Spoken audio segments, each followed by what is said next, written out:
Hello आज हूँ केलार डे 3 आउ सकाळु सकाळु आमे ब्रेकफास्ट करके बाहर जाइतिलु मुन्नार रु आलेपी आउ एटा थिला हमर स्पाइस जंगल रिसोर्ट रा लास्ट डे हेतिपई ब्रेकफास्ट करके आमे बाहर जाइतिलु काहेकि हमको 4 घंटा लागितिला आलेपी रे पहुँचवा पाई आउ सेठी से माने हमको टाइम देथिले 1 ରୁ 2टा भितर पहुँच जिबा पाई काहेकि ना सेठी हमर लंच करिवार थिला आउ एठी आसिकी आमे हम हाउस बोट रे पहुँची जाइजो श्रीकृष्ण हाउस बोट आमर आगुरी बुक होगी आउ एटा होचे हाउस बोटर भीतर व्यू एटा आमर रूम थिला देखंतो स्पृहा केमती खेलुचे आसिकी आपण माने रूम रु चाहिए बाहर व्यू भी एंजॉय करि परिबे। बोट चलुला आमको नेकी बुलाउला ता भितर बहुत सुंदर सुंदर व्यू आम एंजॉय करथिलु बोट रे।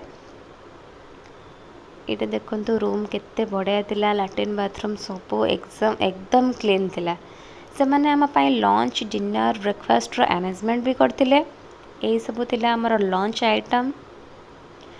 लंच कर सारा पर आम टिके रेस्ट करथिलु तापर आसी जाइतिलु फोटो आ वीडियो शूट करिया पई। आमे साइड सीन बुलिबा को जाई नथिलु काहेकि ना आम पाखरे छोटो पिला थिला तो आमे पळे आस्तिलु रेडी हेकि टिके फोटो शूट करिया पई।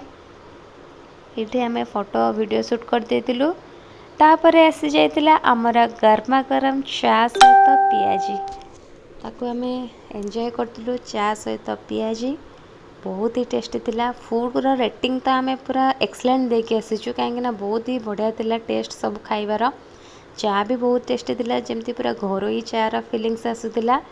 पियाजी रा भी टेस्ट बहुत भलो थिला। आमे चा सहित पियाजी को एंजॉय करतिलु एमती साइड रे बसिकी बोट चालुथिला तो व्यू बहुत सुंदर थिला। स्पृहा भी एठी व्यू एंजॉय करथिला। आमे ताको देखि कहलु तू केते सुंदर व्यू एंजॉय करचु केते छोटरू ए व्यू देखिया को हमको केते दिन लगी गला।